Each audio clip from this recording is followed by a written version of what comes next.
Good evening. I am happy to be here with all of you tonight. I would like to begin by expressing my gratitude to the Avanti Owners Association and in particular to Mike Baker, who extended the invitation for my wife Joy and I to be your guests tonight and for me to have an opportunity to speak at this evening's affair. What Mike did not do was give me specific guidelines about what to say, leaving me the freedom to select my own direction. Thus, at this very moment, all of you and I have something in common. You don't know what I'm going to say, and neither do I. All kidding aside, since this gathering is a celebration of 60 years since the introduction of the Avanti automobile, and since the Avanti Owners Association exists because of your interest in and enthusiasm for the car, it would only be appropriate for me to tailor my remarks to this common interest that we all have, the Avanti and its remarkably long life. Before beginning, however, I have to share with you a story of a preacher who had a propensity for delivering quite long sermons on Sunday morning. One Sunday, when he knew his text was quite lengthy, he chided his congregation before beginning. "Folks," he said, "normally when I speak to you on Sunday mornings, I realize that I can be long-winded on such occasions. I do not mind if you look at your watches every now and then to see how long I have been speaking, but it is quite disturbing to me when I see you put the watch next to your ear to see if it is still running." I thought of this story because Mike was also a little vague when I asked him how long I should talk tonight. So let me ask before I begin, do any of you have pressing plans before breakfast? That's good. I trust you won't have to check your watches.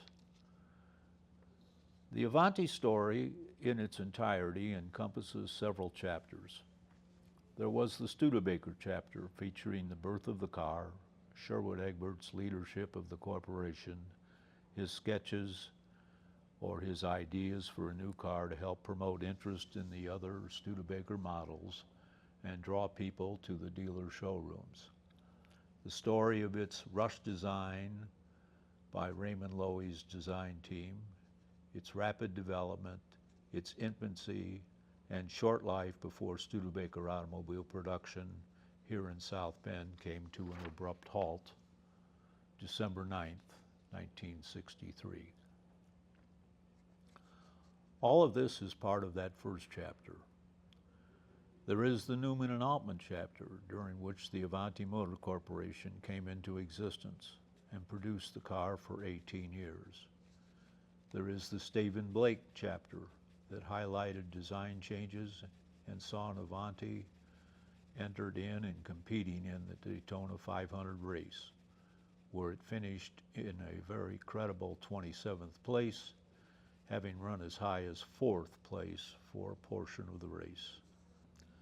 The Blake chapter encountered insurmountable financial problems, primarily because of a change in the painting method, and was forced to close down after about a 3-year run. The Michael Kelly chapter, which gave new life to a bankrupt company, was next, followed by a transition of both ownership and location to the Cafaro Group in Youngstown, Ohio. This chapter saw the successful introduction of a convertible model and the early development of a 4-door sedan version and longer wheelbase luxury coupe. Once again, however, in 1991, financial problems forced a curtailment of production and another bankruptcy. In 1993, Avanti enthusiast Jim Bunting emerged and along with a gentleman named Bill Lang used a Pontiac Firebird chassis using a Pontiac Firebird chassis unveiled an Avanti look-alike. But beyond prototypes, they never produced a saleable vehicle. Instead, the company was sold to John Hull and John Seaton in 1998. In 1999, Michael Kelly became re-involved as a partner. The new effort, and all those that followed over the next several years, essentially involved reskinning either Pontiac or Ford Mustang chassis to Avanti lookalikes. I admit to knowing very little about these final efforts, but understand that before the final bell tolled in 2007, over 300 such kit cars were produced, though most states registered them as either a Pontiac or Ford, not an Avanti with its own identity. In a recent article that he authored for the Turning Wheels Studebaker Drivers Club monthly publication, Andy Buckman suggested that the Studebaker chapter and story of Sherwood Egbert would make for a good Hollywood script and subsequent movie. While not disagreeing with that viewpoint, I also believe that the Leo Newman, Nate Altman story would likewise make for an interesting Hollywood script. After all, the original Avanti Motor Corporation that my father and his partner created and its subsequent success would have never come to be if it were not for the unique circumstances that existed in early 1964 and the very special characteristics, values, and courage of a number of significant persons. It was, in fact, sort of a perfect storm of things that made the impossible possible and the improbable an amazing achievement. Without this perfect storm that I referred to, the Avanti's life would have ended with the Studebaker shutdown in 1963. Certainly, that is material for a Hollywood story, where the little and unlikely not only compete with the big boys, but do so successfully. The Newman-Altman chapter was the longest lasting chapter in the life of the Avanti. It was responsible for producing, in total, more cars than any run other than that of the Studebaker Corporation itself. Nate and Leo's Avanti Motor Corporation showed a profit in every year of its 18-year existence, and in fact, made more money in 1979 and 1980 than did Ford, Chrysler, and General Motors put together. I realize that I've already talked for several minutes this evening, but the real story I want to share with you is the story about that perfect storm that I mentioned and the background of the principles that had the vision, belief, and conviction they would succeed in spite of all odds which said they could not. To fully appreciate Nate and Leo's undertaking in 1964, I want to take you back to the late 20s when the bonds of very special friendships were formed by high schoolers Nate Altman, Leo Newman, and Fred Bear. Those friendships strengthened during their college years at the University of Notre Dame. They didn't go there because it was the noted university with very high tuition that it is today, but rather because the tuition was only $50 per semester, and they could live at home to save money. Nate, in fact, lived just a little over a block away from this Studebaker Museum building, and my father lived across town on Lear Street. Nate graduated with a degree in engineering, Leo with a degree in accounting. It was 1932, early in the Depression, and jobs in their fields of choice were not to be had. Fred Bear went on to law school, while Nate went to work for Ben Meadows Auto Dealership, and my father for Simon Brothers Wholesale Grocery Firm. Each developed and sharpened sales skills. In 1934, they formed a partnership, and opened a semi-automatic car wash. They received some national recognition with the car wash when in one particular month they washed 1,100 cars. Today, a modern car wash can likely do 1,100 cars in just one day. From washing cars, they turned to selling cars as they opened a used car lot. In 1938, they were awarded a new car franchise and became Packard dealers. Then came World War II, and with it, a curtailment of auto production in this country, as all of the automobile manufacturing capability turned to making equipment needed by our military. Nate went to work as a civilian for the U.S. Navy. My father, blind in one eye and thus ineligible for military service, tended to business. With no cars to sell, the venture began to dabble in surplus and distressed inventories, a good deal of which were generated by the Department of Defense. This gave rise to our trade name Standard Surplus Company, which became a complement to the retail automobiles business in later years, such that when it was a challenge to be profitable selling cars, it was generally good for the surplus business.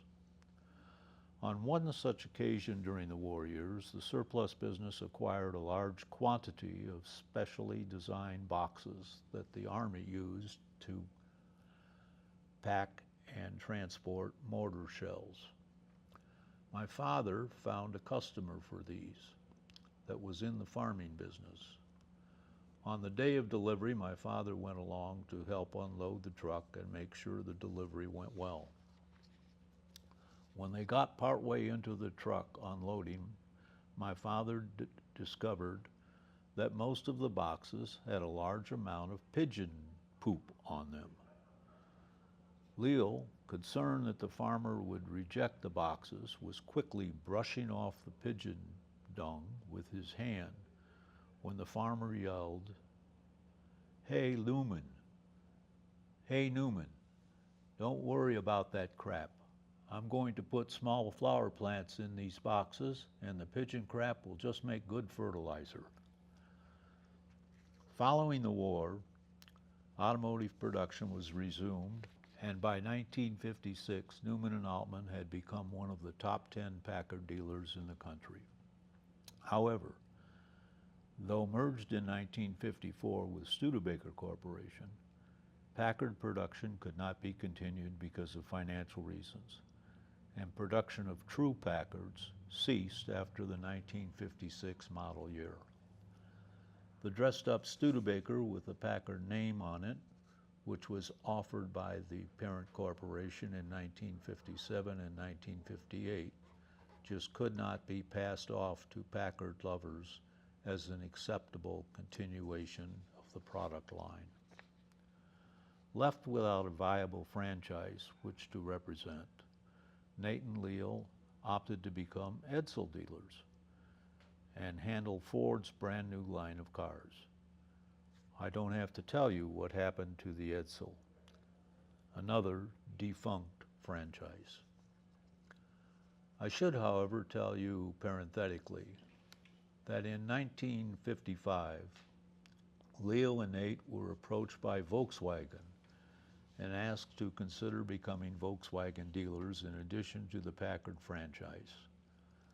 But neither Nate nor my father felt the little bug had much appeal and would likely not be easy to sell, so they took a pass on a Volkswagen dealership. In hindsight, that was quite possibly a gamble they should have taken, especially since the Edsel barely survived for a year. Alas, something good happened. Following the Studebaker-Packard merger in 1954, both Nate and Leo developed very good and trusting relationships with the higher echelon of corporate executives of the newly merged companies. Those relationships led to Newman and Altman becoming a Studebaker dealer late in 1958 in time for the introduction of the 1959 Lark models. In fairly short order, we became the second largest selling Studebaker dealer in the country. At this point, I've not seen any of you checking to see if your watches are running, so I assume that I may continue with my story. It is now 1963, and though Newman and Altman was the second largest Studebaker dealer in the country, the largest was just 7 blocks away, the Freeman Spicer Company. Studebakers were selling well in South Bend, but not anywhere else. The situation, even after the introduction of the Avanti, reached a crisis point, as sales were way below break-even expectations and break-even targets. Auto production in South Bend came to a sudden stop on December 9th, 1963. The banks probably had as much to do with this decision as did the Studebaker board of directors. What soon followed was the extraordinary efforts of one man, Nate Altman. The relationship with Studebaker executives granted Nate permission to become an ambassador of sorts and try to salvage auto production for the sake of the city and the dealer network, and to give the Avanti, a car he was personally enamored with, continued life. So in early 1964, he met and talked to the other auto manufacturers, and using the Avanti as a lure, hoped to get one of the other firms to come into South Bend and revitalize the plant and restart automobile production. Rejected at all doors, he turned lastly to the Checker Cab Company in Kalamazoo. I believe the owner was a gentleman by the name of Morris Markin. While meeting with Markin and talking about producing the Avanti, Markin stopped Nate and asked, and this is an exact quote to the best of my knowledge, "How can you come up here to Kalamazoo and ask me to produce such an ugly car?" With that, the meeting came to a quick end.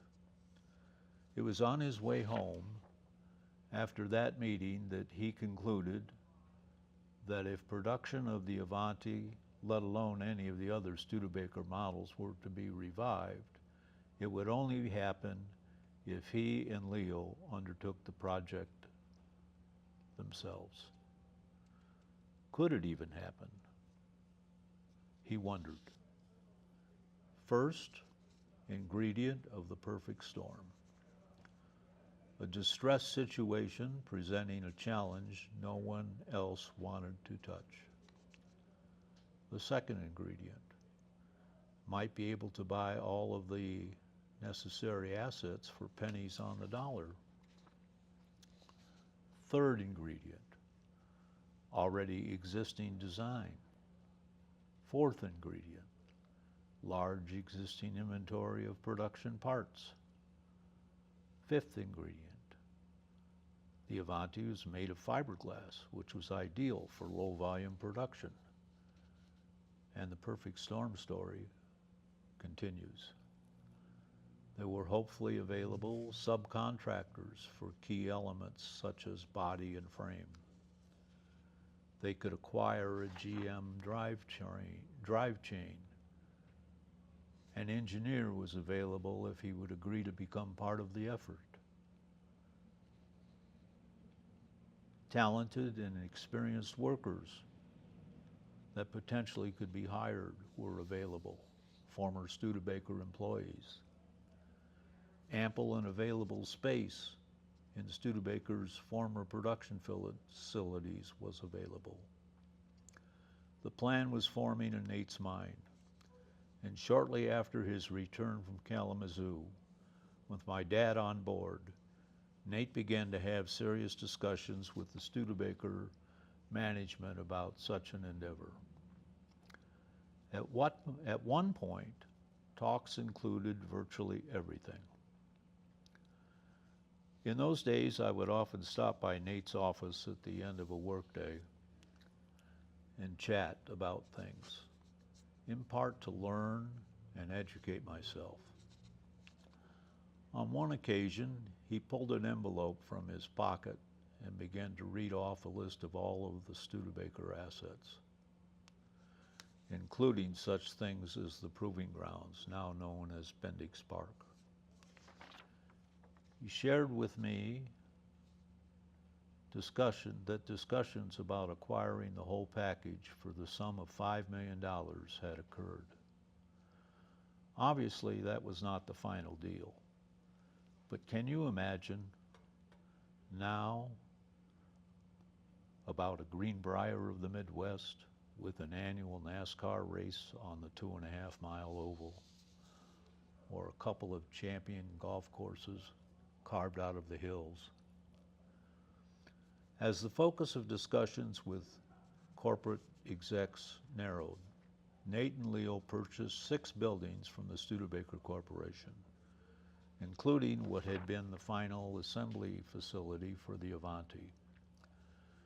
The two partners, along with Fred Bear's participation, formed the Avanti Motor Corporation, and then presented a formal offer to Studebaker to acquire the Avanti name, production rights, all necessary tooling and fixtures, and existing inventory of production parts. The offer had 2 contingency conditions. 1, Molded Fiberglass Company in Ashtabula, Ohio would have to agree to assemble bodies for the new company for a specified period of time. And 2, all service parts and items common to the Avanti would have to be included. Once the deal was tentatively agreed upon, Nate went to see Gene Hardig, Studebaker's chief engineer, to invite him to come on board with the new company. Nate and Leo knew that manufacturing an automobile required involvement of an automobile engineer, both from the standpoint of assuring potential customers of the product's quality and reliability, as well as enabling the company to acquire product liability insurance, let alone to oversee the modifications that would be necessary to make in the Avanti to accommodate a non-Studebaker drivetrain or driveline. Mr. Hardig presented all of the necessary credentials and credibility, so he was naturally the first and best option. When they met at Gene's home, Hardig's initial reaction was completely negative. He thought both Nate and Leo had lost their minds. No way could such a small operation succeed and the pair was foolish to believe otherwise. Nate persisted, however, and left Gene with the following to think about.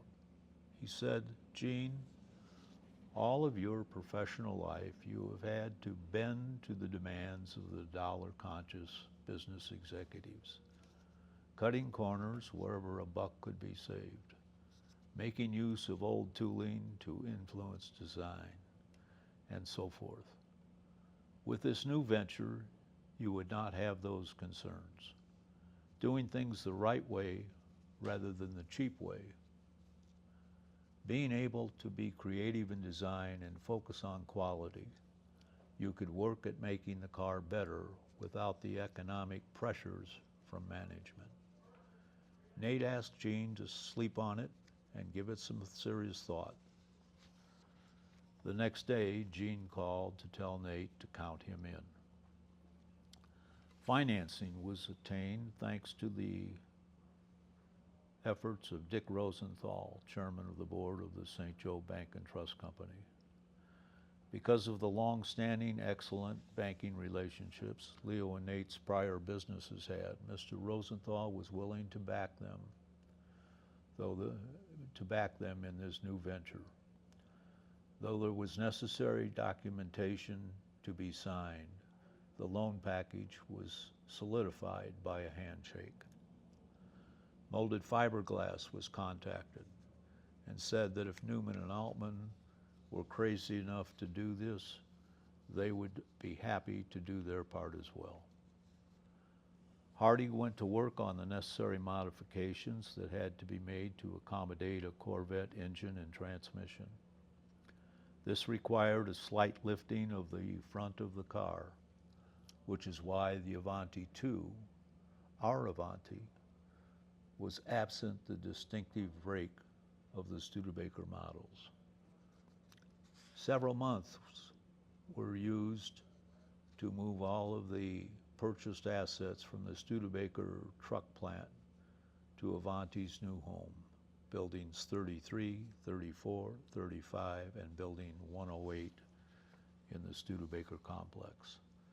The other two buildings, numbers 53 and 58, became the new home of Standard Surplus and its parent, Newman and Altman Incorporated. Our production of Avantis began in 1965. I would be remiss in this story if I did not mention one other special person that was a necessary element of the perfect storm. Harold Simmons. Harold had worked for Nate and my father as parts manager when we were Packard dealers, as Standard Surplus manager during the lean years in the retail car business. And he was involved in virtually everything that the company or companies did. He was one person we could not do without. Harold was a genius, and I am not exaggerating. He was an unschooled engineer. He oversaw and supervised the moving of everything into the then recently purchased buildings. He set up the Bay System production lines that were used to build the car.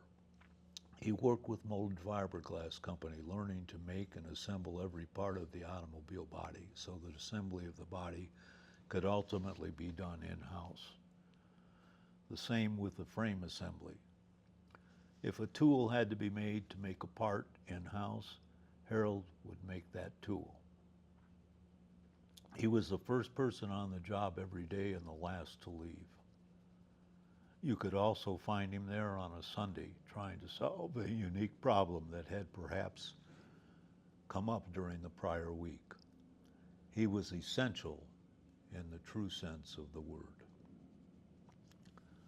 Our Avanti Motor Corporation employed from 105 to 120 individuals over the years. In 18 years, we never once laid anyone off. Our sales, initially through dealers and certain commissioned individuals such as Roger Penn and John Seaton, for the most part were direct factory to customer.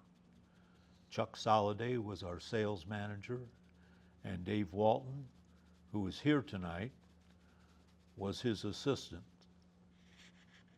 after having served as our parts manager. Dave was later the director of marketing for the Blake operation. In the early 70s, one of our commissioned sales individuals, not Roger or John, while working the New York Auto Show, did something that Nate did not like. Nate summoned my father and asked Leo to go to New York immediately and fire the person. This matter had to have been very serious because my father, who at, I believe it was the age of 62, was afraid of flying and had never been on a plane before. He got on a plane that night and went to New York to fire the individual in question. This turned out to be a blessing for Dad because he got over his fear of flying quickly. And before his own passing at the age of 69, he was able to enjoy a trip to Mexico and a trip to Israel, along with numerous flights to Florida. during the last years of his life. Things went along relatively smoothly for the Avanti Motor Corporation until the spring of 1976, when Nate became ill and passed away from viral pneumonia. Fortunately for all of us, Nate's brother Arnold, known as Irie, assumed the presidency, and under his leadership, the company continued to operate profitably and successfully. Irie had spent the prior 10 years working side by side with Nate, almost as an understudy, and was familiar with every aspect of the operation. He did a masterful job as president until we sold the company to Stephen Blake in the fall of 1982. When Nate Altman passed away in 1976, the South Bend Tribune, in a tribute editorial, described Nate as a riverboat gambler. I knew Nate quite well. He was like a second father to me. On the day I was born, Nate and my dad were in the father's waiting room at the hospital when the nurse came out and asked who was the father of the Newman baby.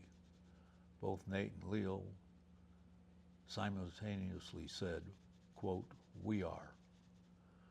From that day on, Nate treated me like I was one of his own.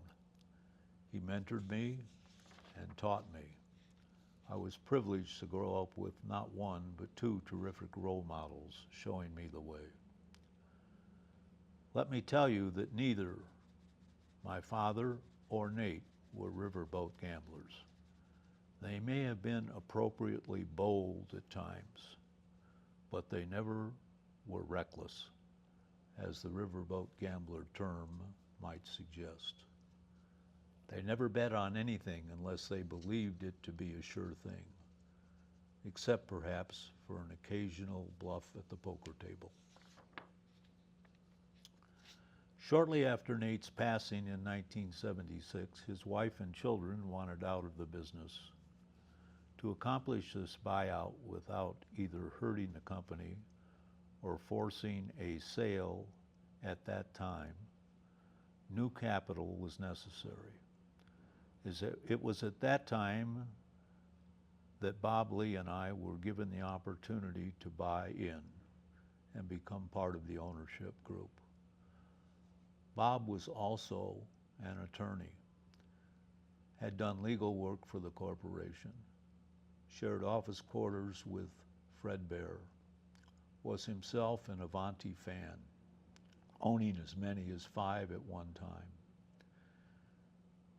He was a natural and supportive individual to invite to be part of the group, and he could only help with the future of the firm, and he did so in many ways. As for myself, I was delighted to be invited to invest. In the late 70s and early 80s, I assisted with public relations and gave many talks about our company similar to tonight's. One interesting personal experience occurred on a trip east in 1981. I exited the Pennsylvania Turnpike at Breezewood and pulled into a gas station with my fire engine red 1980 Avanti. A few seconds later, a Chevy station wagon with Iowa license plates pulled up next to me on the other side of the pumps. The gentleman, while filling up his tank, struck up a conversation, asking, "What kind of car is that?" I said, "This is an Avanti." He said, "Avanti, isn't that Italian?" I said, "The word is an Italian word meaning forward, but the car is manufactured here in our country." He said, "Can't be. It's an Italian car." I said, "Sir, that's not correct. The car is manufactured in South Bend, Indiana by the Avanti Motor Corporation. It used to be produced by the Studebaker Corporation." The gentleman persisted, thinking I was making all this up in saying it was a car made in the United States, while he was firmly convinced it was a car made in Italy. Fearing a potential problem, I reached for my billfold and took out a business card. I said, "Sir, on your way back home, get off the toll road in South Bend and go to the address on this card. Tell them I encourage you to visit the factory and see firsthand how we build the car." With a confused and frustrated look, the gentleman walked to his car without another word. Finally, as my sister Diane has often noted, in addition to the perfect storm of circumstances and personalities that made the Avanti Motor Corporation success possible, it was an underlying set of values that was the glue that held everything together. Honor, respect, and dignity for employees, customers, suppliers, and Avanti owners were at the heart of all actions. Employees worked at a leisurely pace, no moving assembly lines to rush them along. If it took 750 to maybe 1,000 man-hours for us to produce a car, that was fine. If a worker needed to sit, he was given a chair. Leo and Nate prided themselves in never having to lay off anyone and always meeting a Friday payroll. Individualism was the Avanti brand. Customers had an unlimited choice of interior fabrics and leathers, as well as an unlimited choice of exterior colors. We endeavored to enable our customers to personalize the finished product to their own liking. We wanted the best possible relationship with suppliers. They were paid religiously upon receipt of invoice. The small company enjoyed an outstanding credit rating. Whenever my father would see an Avanti, he would seek out the owner if it was at all practical. He would ask if he or she liked their car, and thus formed a new friendship based upon the Avanti. My sister relates the story that indicates that Leo and Nate were perceived as doing that which was remarkable. She was having lunch with some friends at a restaurant frequented by South Bend businessmen. She overheard some diners at a nearby table discussing the Avanti purchase. They said, "Have you heard? Leo and Nate purchased the rights from Studebaker to manufacture the Avanti. They are courageous." Yes, my friends, they were courageous. That's my story. Now let me bring up those slides. What we have here are maybe about 30 pictures that Dave Walton was able to come up with, including a couple that I got from the South Bend Public Library. And if my memory will come back to me, I'll try to make reference to what they refer to. This first one here shows some assembly work being done on the large lower body panel of the Avanti. Once we brought the assembly of the body in-house, molded fiberglass continued to stamp the fiberglass parts for metal match dies. I believe there's 103 separate pieces of fiberglass that go into the assembly of the body, and they would come to us shipped from molded fiberglass, and we would do the assembly work in-house. We did the same with the frame after the first few years of operation, having the rails stamped, but doing the in-house assembly and welding to put the frame together ourselves. This is part of one of the older buildings up on the second floor, I believe, where we did some sub-assembly work for the body. Couple more pictures of the body assembly area. After the bodies were assembled, they would go up into the 108 building where we had our painting operation, and then they would come back to our bay system of production line. This is a finished product in the water test booth. This is in our trim shop. Gentleman's name is Zoli. We started with rolls of fabric material or carpeting, and all of the interior trim pieces were cut to pattern, stitched, sewn, and assembled in-house. Additional work in the trim area. We actually had two lines, if you will. None were conveyored. One was a body line, and one was a chassis line, but it was more of a bay system of production where body would start in the first bay and certain trim pieces would be installed, and then when it moved to the second bay, more would be installed, and eventually at the other end of the building, the body would be complete with all of its interior wiring, harnesses, lights, things of that sort. Similarly, the chassis line frame would have the suspension system installed on it and then move into a bay where the engine and transmission were installed. Here's a body pretty much at the end of the body line with all of the glass installed. That canary yellow car right there may have well been Mrs. Altman's, as she drove one that color. Here's a couple of finished cars inside the building in our little area that we called the showroom.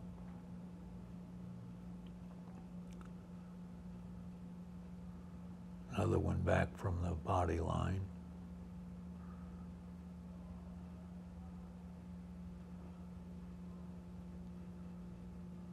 Here's a picture of my dad and his partner. Here's a better picture of the two of them out in front of the 108 building.